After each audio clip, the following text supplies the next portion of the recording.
जय श्री कृष्णा। आज मैं आपको बसंत पंचमी की कथा और इसका महत्व बता रही हूँ और कब मनाई जाती है। वैदिक पंचांग के अनुसार बसंत पंचमी का त्यौहार 2 फरवरी को मनाया जाएगा। यह पर्व विद्या की देवी माँ सरस्वती को समर्पित है। यह पर्व बिहार, झारखंड, यूपी और बंगाल के मुख्य रूप से मनाया जाता है।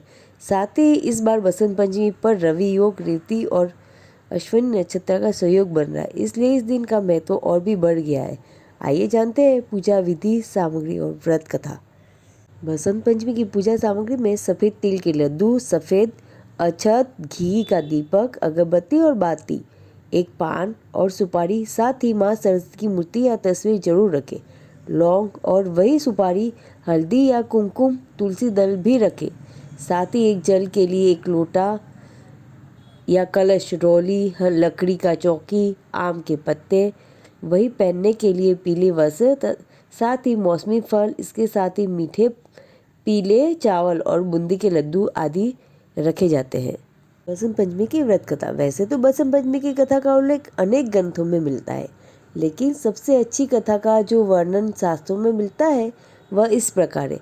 सृष्टि के प्रारंभ में त्रिदेव ब्रह्मा, विष्णु और महेश ने मनुष्य जाति का आवरण किया, लेकिन त्रिदेव अपनी इस सूजन से संतुष्ट नहीं हुए। त्रिदेव को लगता था कि इनमें कुछ कमी रह गई है, जिसके कारण पूरे ब्रह्मांड में शांति थी, बहुत ही वीरान सा लग रहा था।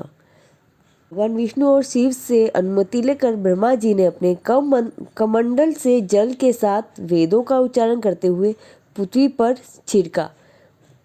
पृथ्वी पर जलकण बिखरते ही उस स्थान पर कंपन होने लगा।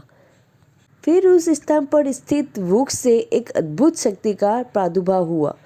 यह प्रादुर्भाव एक चतुर्भुजी सुंदर सी स्त्री की थी, जिसकी एक हाथ में वीणा और दूसरे हाथ में तथास्तु मुद्रा को संबोधित कर रही थी, जबकि अन्य दोनों हाथों में पुस्तक और माला थी। त्रिदेव ने उनका अभिवादन किया और उनसे वीणा बजाने का अनुरोध किया। माता सरस्वती ने त्रिदेव का अभिवादन स्वीकार करते हुए जैसे ही वीणा का मधुर नाद किया, तीनों लोक के सजीव, जीव जंतु और प्राणियों को वीणा की मधुर नाद प्राप्त हो गई।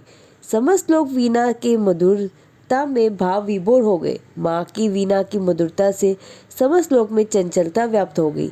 इस कारण त्रिदेव ने माँ को सरस्वती के नाम से संबोधित किया। इसी दिन से ही सरस्वती माता की पूजा शुरू हुई। इस तरह माघ मास की शुक्ल पक्ष की पंचमी को सरस्वती माता की पूजा का प्रावधान है, जिसे बसंत पंचमी का पर्व मनाया जाता है। इस दिन ऋतुराज बसंत के आगमन की सूचना भी देता है। इस दिन भगवान विष्णु तथा सरस्वती के पूजन इसलिए ही किया जाता है। बसंत पंचमी के दिन घरों में केसरिया चावल बनाए जाते हैं तथा पीले कपड़े भी पहने जाते हैं और बच्चों को माँ सरस्वती की पूजा के लिए प्रेरित किया जाता है। इस दिन से होली तथा धमार के गीत प्रारंभ किए जाते हैं। गेहूँ तथा जौ की स्वर्णिम बालियाँ भगवान को अर्पित की जाती है। इस दिन भगवान विष्णु और सरस्वती की पूजा तो होती है, साथ ही कामदेव के साथ रति की भी पूजा की जाती है। इस दिन माँ सरस्वती की पूजा स्थान पर नोटबुक और पेन भी रखी जाती है, जिससे बच्चों को पढ़ाई के लिए माँ सरस्वती का आशीर्वाद मिलता है। या देवी सर्वभूतेषु बुद्धिरूपेण संस्थिता नमस्तस्ते नमस्तस्ते नमस्तस्ते नमो नमः। जय माँ सरस्वती।